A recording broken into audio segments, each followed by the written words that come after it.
Welcome back to a Certified Rippers production. To recap, in case you're new, this is my 1995 Ford Mustang GT 5-liter 302. The importance of this car is that it was a family heirloom of mine. It's been in my family since almost it was new, and now it's my turn to own it, which is very exciting to me because I've wanted this car more than I've wanted anything else in my life since I was about knee-high to a grasshopper. So, along with my Cobra being a sentimental car, this one's also got that sentimental punch behind it as well. And as blessed as I am to own this car, I also feel very blessed and grateful to have companies like Maxpeedingrods send me out stuff for a beautiful car like this.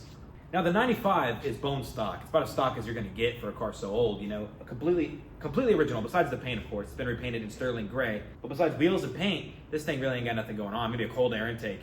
But over the course of the next few months, we're gonna be working on really getting this thing in some shape, horsepower-wise, show quality-wise. We're gonna be putting a body kit on it to be determined. We're gonna be painting the bay to match the car. Right now it's white, it's kind of gross. I got an engine going in it, a stroker engine size. You'll find out soon enough. And yeah, we got a whole plan with this car, and I think the plan of really severely modifying it starts today with this coilover kit that Maxpeedingrods was kind enough to send me out.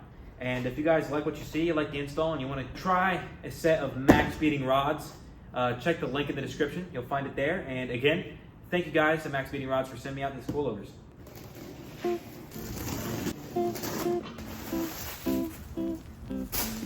Okay, yeah.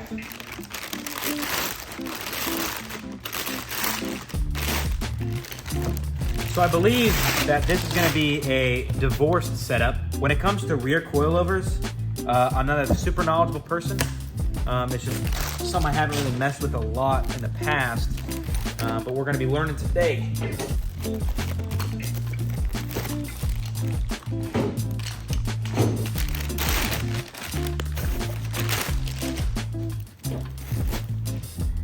Yeah, that's real pretty.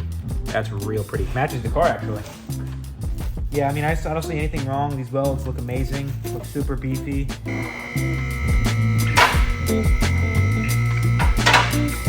Hey, yo, boys, look at this. Epic find. We got the premium gas. We got the CarQuest premium gas in that rig, dude.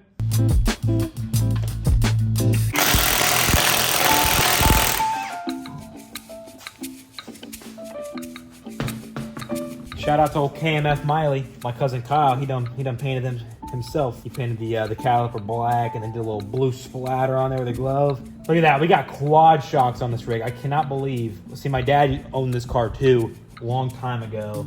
Like I said, bounced around the family quite a few times, and it's been in my family forever. But my dad had owned it, and he's the one that put these springs on here, I'm pretty sure. Kind of wondering why he didn't take off these quad shocks, but I don't know. Usually people remove the quad shocks. They don't really do much, especially on lower vehicles. So I have a set of boxed lower control arms lying over there. So I'm considering putting the lower control arms on.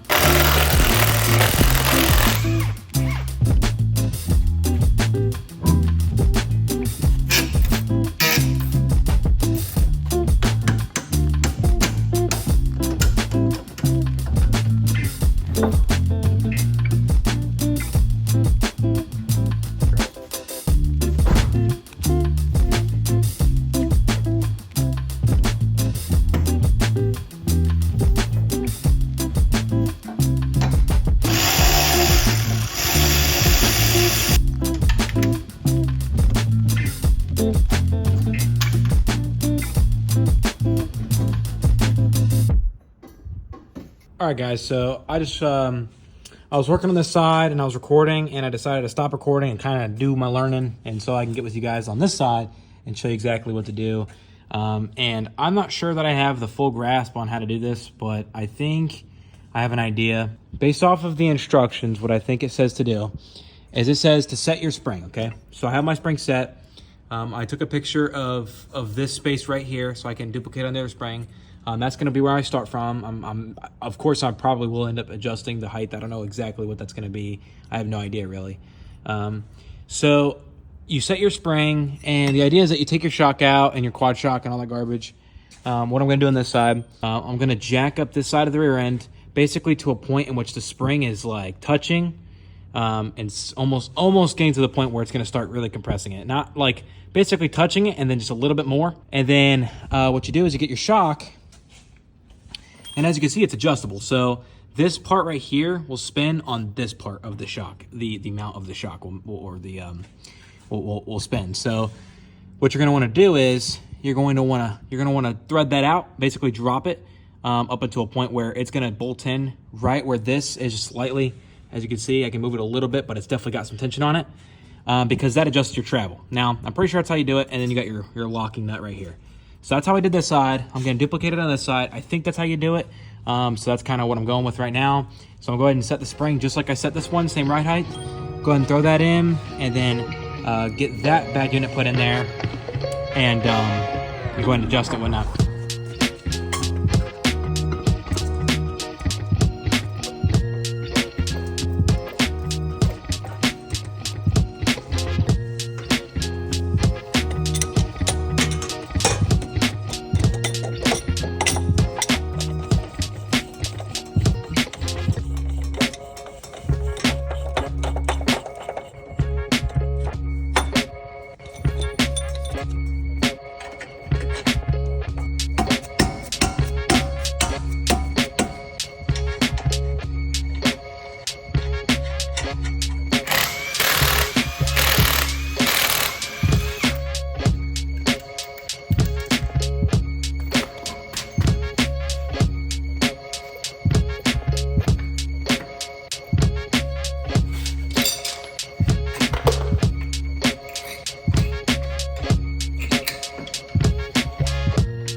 Definitely lower than it was. Not quite necessarily where I want it, but I'll tell you what, I'm gonna go drive it, see how it settles, and then I'll get back with you guys.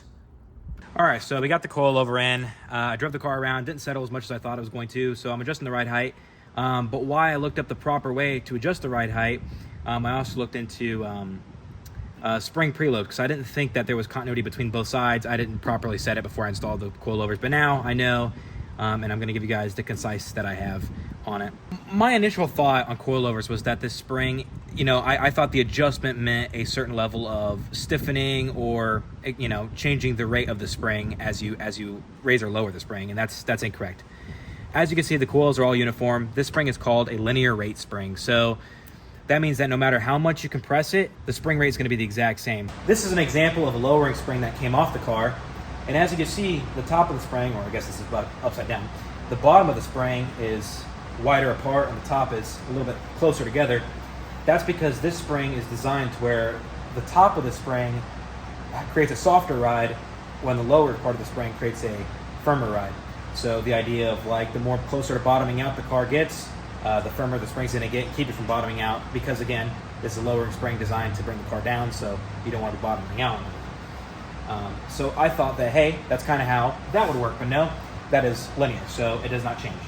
With that being said, you want to make sure that you properly set your spring preload. So I looked, and Maxpeedingrods says to go about 7 millimeters of spring preload.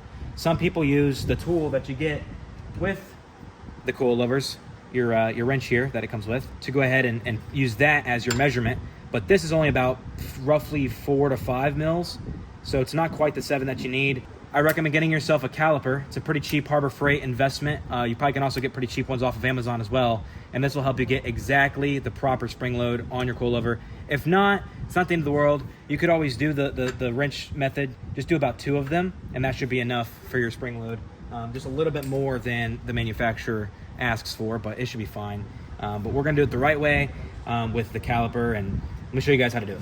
Okay, so to properly set your spring preload, what you're gonna wanna do is you're gonna get the spring to a point where it shakes like that. So now what we're gonna wanna do is we're gonna raise the top nut all the way up until where it touches the spring, and you'll know because boom, just like that. Now the spring is nice and tight. It just started touching, just started putting preload on it. That's what we want. So now the spring doesn't move at all. Now we're gonna set our preload. So the way to do that is you're gonna raise the lower nut here like this to where it touches up to this one, and that's gonna be our reference. So now what we can do is we could just hold this bottom one and start spinning the spring upward, and as you can see, it's creating a gap right there. If the manufacturer asks for 7 millimeters of spring preload, then that means we're going to raise this into where there's 7 millimeters of space between the top nut and this bottom nut here. And boom, we're at 7.04. I'll take it. So now the plan is, trying not to mess with this too much because it's where we want it. We're gonna raise this guy all the way up to where they touch. You're gonna wanna go real super tight. And if you guys are wondering how to adjust your ride height, you would take your wheel off, you come in on this bottom nut right here, loosen this guy, bring it up like this.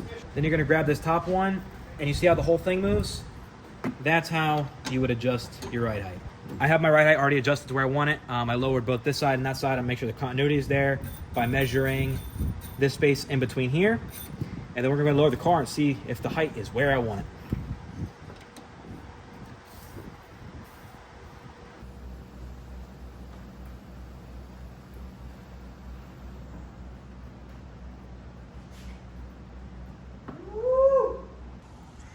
All right, so we got the 95 out of the shop with the coilovers on there. Fitment looking pretty minty, not gonna lie to you. I did have to go to the store, grab some small spacers for the front, which honestly probably helped the fitment even more, I gotta say. I was afraid it was going to hurt it, but it looks even better now. The reason being is, and you guys might have to be aware of this, the wheel was starting to rub on the coilover on one of the nuts. So clearance is a little tight. The wheel also had a problem hitting the A-arm. It's always had that, so that also probably fixed that issue as well. So let's go get some driving impressions in and then see what it looks like in the grass. All right, here we go. Going down the stretch of the driveway.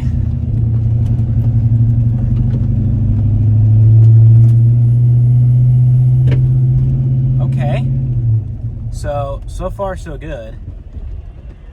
And the car stalled. God, I gotta get the Mega Squirt in this stupid thing. This car always has a problem where it just likes to stall all the time for no reason. And it's factory tune as far as I'm concerned.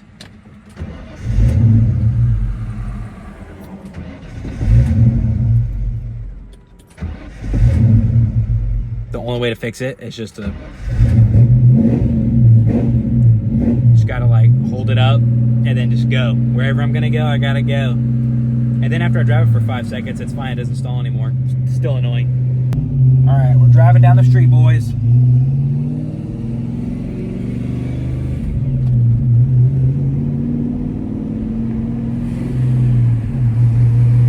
So far, the little cruise down the street is good. These ride really nice, I gotta say. I'm very, very impressed for a coilover of this price point to ride so nice.